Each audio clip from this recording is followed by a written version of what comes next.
All right, welcome to another edition of The Rundown. I'm going to be breaking down the Monday Night Football games and a few other things going around in the NFL. But first, I'm going to start off talking about the game between Washington and Chicago. Chicago wins 25-24, and I predicted that Chicago would win this game, and they just narrowly beat the Commanders. And things were looking rocky for the Commanders at first. Jaden Daniels throws an interception in the red zone, and Ja'Cory Cross get married, otherwise known as Bill.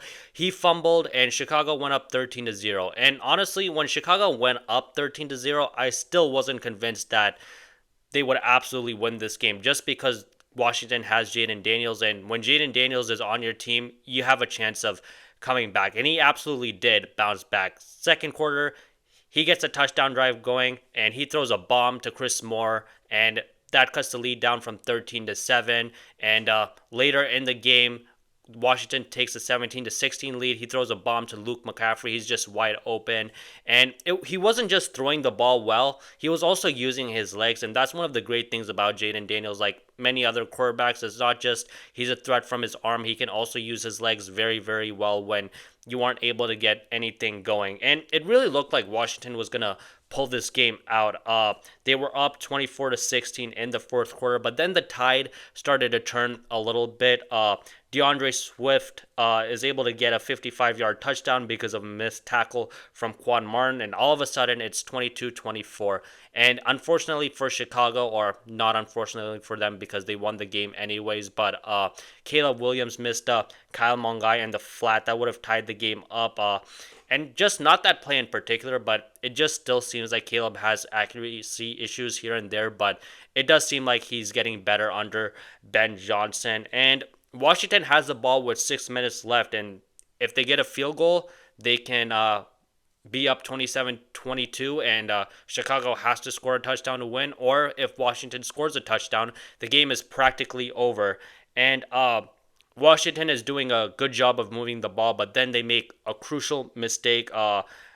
Daniels and Bill, they have a bad handoff, and it's a fumble. And Chicago gets back into field goal range, and they win 25-24. And it's unfortunate for Washington because they were really, really playing well. They didn't have their top two guys, and Terry McLaurin and Noah Brown, and it really looked like Jaden Daniels was going to lead them to another surprising win, but just those mistakes, and they'll come back to bite you, and it absolutely did for Washington, and I hope that it's something that they can learn from moving forward. But nonetheless, I'm still impressed with the way Jaden Daniels is playing and just carrying the team.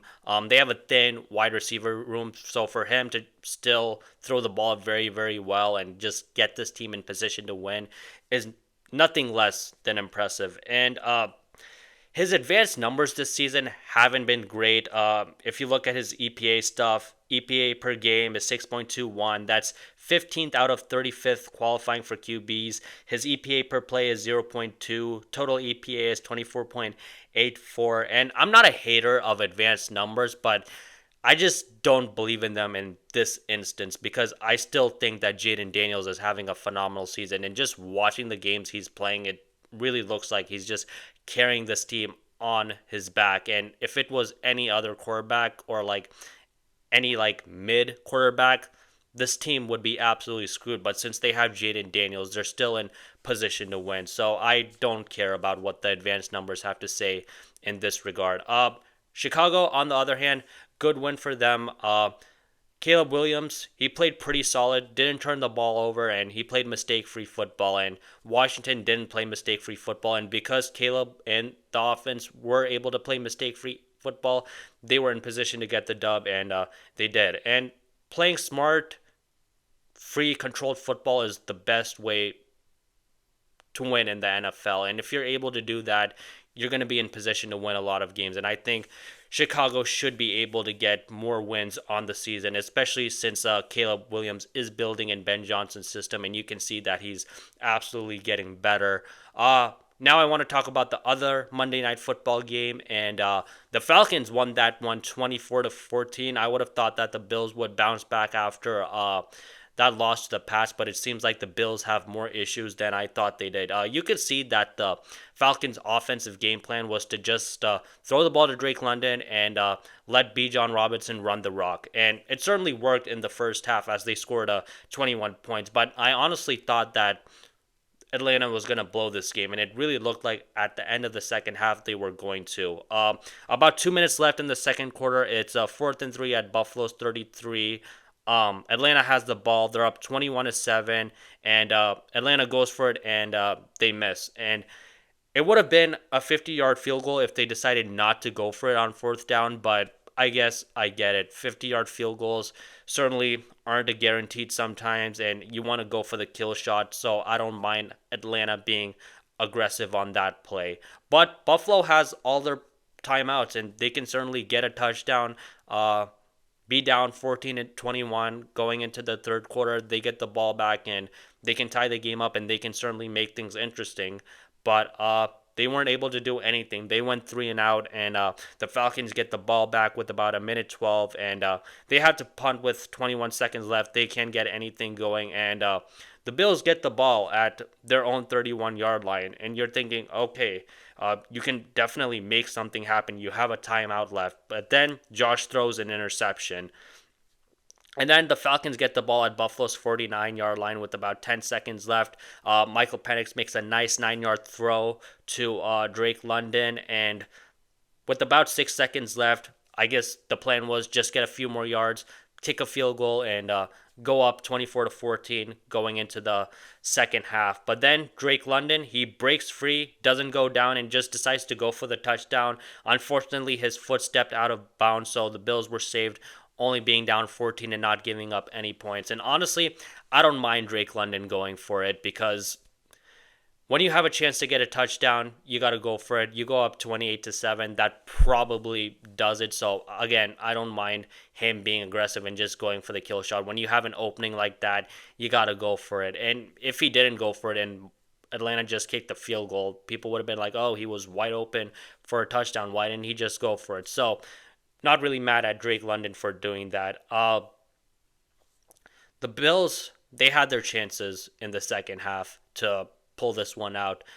Even though Buffalo's defense wasn't great in the first half, such as like giving up like an 83-yard run to Bijan Robinson, they were able to do their job in the second half, and they only held Atlanta to 3 points. But Buffalo offensively, other than a touchdown on their first drive in the third quarter, they weren't able to get anything going. The Bills had 2 3-and-outs in the second half, and that's just not going to get the job done. And it's really evident that Atlanta really doesn't have respect for Buffalo's receivers, because Josh Allen was blitzed on 15 of his 30 dropbacks, so he was blitzed 50% of the time, and that just shows that the Bills defense was more than that Atlanta's defense was more than happy to just leave the receivers in less coverage, because they just don't believe that they're going to be much of a threat whatsoever. And I predicted that this was the year that the Bills would make the Super Bowl, but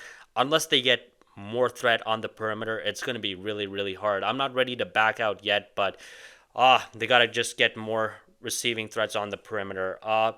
The Bills didn't have Dalton Kincaid and Curtis Samuel, and that certainly would have helped. I don't know how much, or if Buffalo would have been able to win the game, but it definitely would have helped a little bit. And the Bills, they haven't had a wide receiver have a 100-yard game since week 7 of last year, and that was Keon Coleman.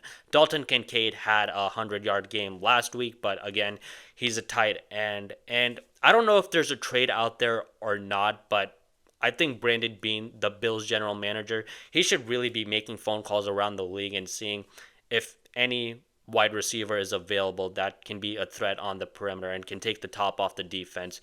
I don't know. Maybe he can try and call Philadelphia, and maybe they would be willing to give up A.J. Brown if he continues to be unhappy and he's a problem in the locker room. But I don't know how feasible that is, or if Howie Roseman is going to make a trade like that. I guess Buffalo would have to give up quite a bit. And it's not just offensively. I mean, the only good thing about the Bills offensively is that they have a good offensive line, and James Cook is running the ball very, very well. And of course, they have Josh Allen. But other than that, not much greatness there. The Bills defense also isn't that impressive. They're ranked 17th in total defense, and I know Matt Milano has been out, but they shouldn't really be that bad. And also, they have another loss. Terrell Bernard may or may not play. He had to go out in that Atlanta game. So they're just not great on either side of the ball. And the hope is that they can turn it around defensively, because it doesn't look like they have an explosive offense, because Josh Allen, even though he has a cannon of an arm, he's just not attempting many shots down the field, which is what Josh Allen loves to do. So if I had my choice, if you had to make a trade for a player defensively or offensively, I would go offense, and they just need to find a receiver come hell or a high water. Otherwise, this may be another wasted year for the Buffalo Bills, and that would be unfortunate because the AFC is looking a little bit weak. The Chiefs, even though they're getting right on track and they're definitely playing better, they're still not like the same dominant team they were like a few years ago.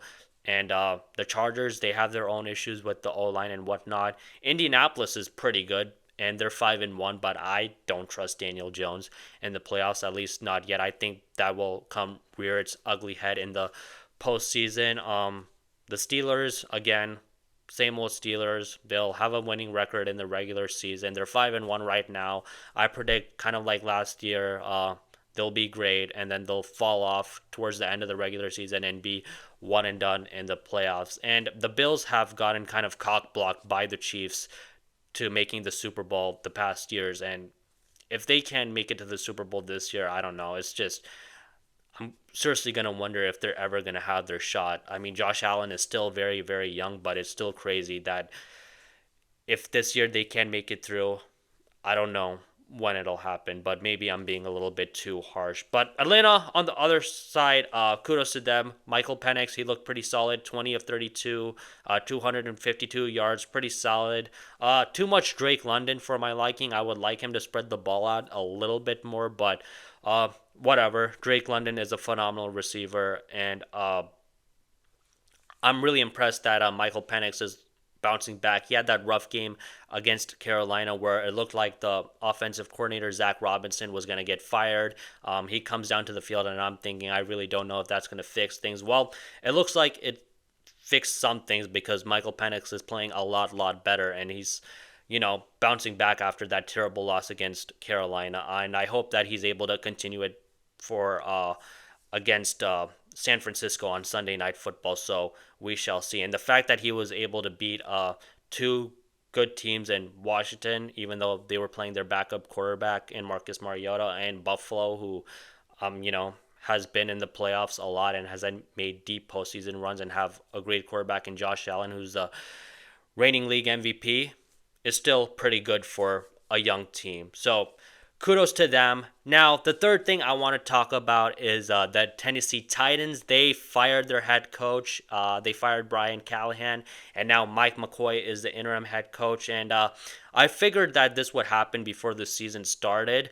I said that Brian Callahan is absolutely on the hot seat, even though he's in his second year, because if it looks like you're botching the development of your franchise quarterback, well, we don't know if Cam Ward's a franchise quarterback, but he's a number one overall pick who has a lot of talent, then that's not going to bode very, very well for you. And I didn't mind that they fired him after, 6 weeks, because I just don't think he's the guy, really, honestly. And I was concerned week one about Brian Callahan when he didn't challenge a catch because he didn't know that having an elbow down is the equivalent of having your foot down. He later said that he misspoke, but I honestly doubt it. I don't think that he knew the rules. And Cam Ward simply just hasn't looked really good. He has a 55% completion percentage, 3 touchdowns, 4 interceptions, 24.9 QBR rating, which is a 33rd in the league.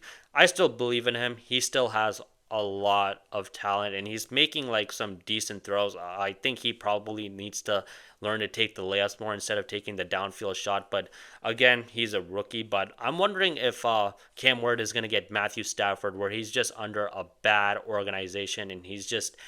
And luckily for Matthew Stafford, he was able to get out of Detroit and go to the Rams, and now his career has flourished. But where his career kind of gets dimmed because he just has bad ownership, bad management, bad coaching, and for the most part, you're just never able to reach your potential. And so far, the majority owner, Amy Adams Strunk, she's stunk. She's just made terrible decisions so far, and The first one is obviously letting go of Mike Vrabel, who's been killing it in New England so far and has 4 wins already. And there's just been a lot of turnover in the past few years for the Tennessee Titans.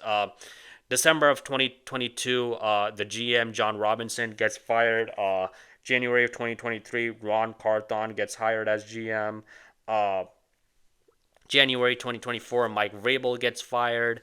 And January of 2024, the assistant general manager Chad Brinkie gets promoted to president. And then that same month, Brian Callahan gets hired as the head coach.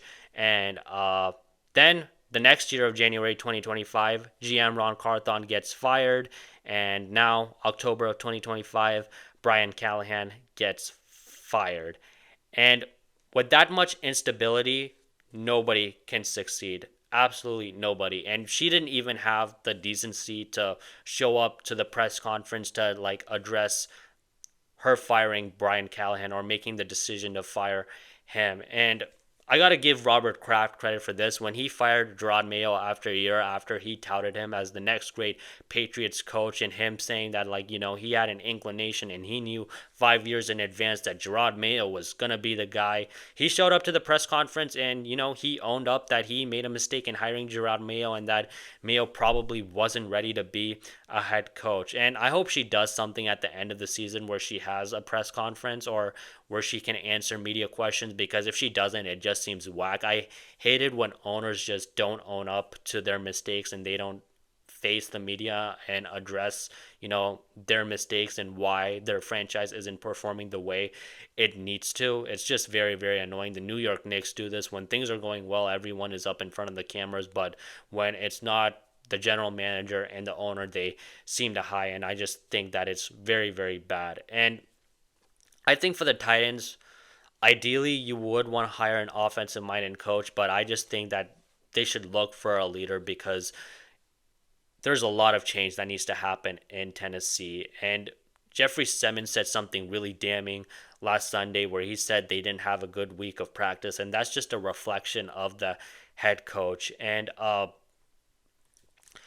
they just need someone with good leadership, someone like a Dan Campbell, Mike Tomlin, D'Amico Ryans, just someone who can just set a good culture that can preach accountability and just playing hard and making less mistakes. I think that should be the first step. And then obviously scheme matters. And if you're going to hire a defensive head coach, then you need to hire a good offensive coordinator so that you don't completely botch the development of Cam Ward. So really interesting to see who's going to be the guy. But I'm wondering if they do hire a defensive head coach. I'm going to say this again.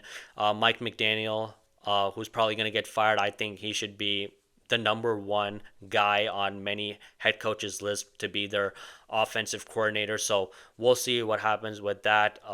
I'm praying for Cam Ward because it just really looks like he's landed in a horrible organization, and hopefully Tennessee management, they can find a good head coach and they can get this thing going in the right direction, because if they make the wrong decision with the head coach and they have to fire another one after 1 or 2 years, that's just going to screw up Cam Ward even more. And I'm really wondering if he's going to be able to reach his potential, because I really do like his talent, and I really do like the way that he conducts himself, and that he's a very, very hard worker. I've read reports where like he comes into the training facility very early, he stays late, so he has all the makings to be a franchise level quarterback. It's just up to, of course, him. He also has to do a lot of the work and improve, but it's also up to Tennessee to finding the right infrastructure around him that he can succeed, because not many quarterbacks can survive bad infrastructure. Now I want to talk about the Pittsburgh Steelers.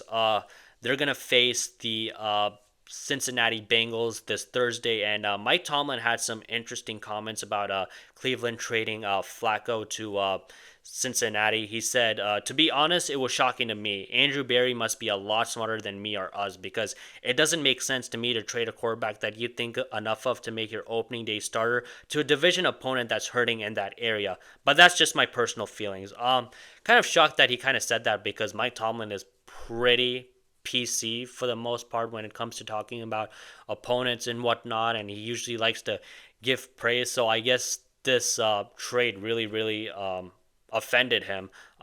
He has a lot of respect for Joe Flacco. He obviously faced him a lot when he was in Baltimore, and Joe Flacco had some great seasons when he was in Baltimore, obviously led them to a Super Bowl. So he knows that Flacco has a lot of talent, but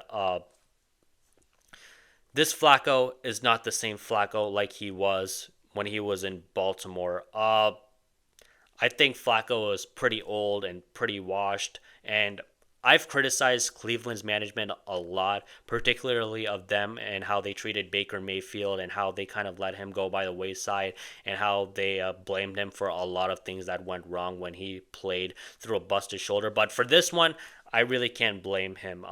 Typically, you don't trade a quarterback that you signed to your in division rival, but that just shows that they don't think he's a threat whatsoever, and I agree with him. And Bill Belichick did it with Drew Bledsoe, where he traded Bledsoe from the Patriots to the Buffalo Bills, and ultimately he was proven right. Bledsoe was there for a few seasons, had one decent season, but they didn't make the playoffs, and eventually they cut him. So he made the right decision, and I think Cleveland is going to be proven ultimately right because I just think Flacco is like 40, 41. He just is not the same player anymore. He did have a good season a couple seasons ago when he came in for Deshaun Watson and led Cleveland to the playoffs, and the offensively looked way better with him than it did with Deshaun Watson, but I just don't think he's the same guy anymore. And he did play pretty decently against Green Bay, at least for his standards. He was 29 of 45, 219, two touchdowns, and zero interceptions, and they were able to come back in the end. But honestly, I don't want to hear it. I think that Pittsburgh should absolutely win this game. I don't want to hear any excuses whatsoever because, again, Joe Flacco is a pretty old guy, and I understand that it's an in-division rival, and those games can sometimes get a little bit weird. But I think that Pittsburgh's defense should be able to get after Flacco, make things a little rough for him, and Pittsburgh should ultimately pull this game out. So I think that should be a relatively easy win for Pittsburgh if they're able to do their job. Now, another thing I want to talk about, I talked a lot about the 2024 draft class. At least the games they played so far, whether it's Michael Penix, Jaden Daniels, Caleb Williams. I've talked about Bo Nix also a lot in past episodes, and this is shaping up to be a really good draft class. It's going to definitely be, I think, the 2020 draft class where you have Burrow, Herbert, Love, and Hurts.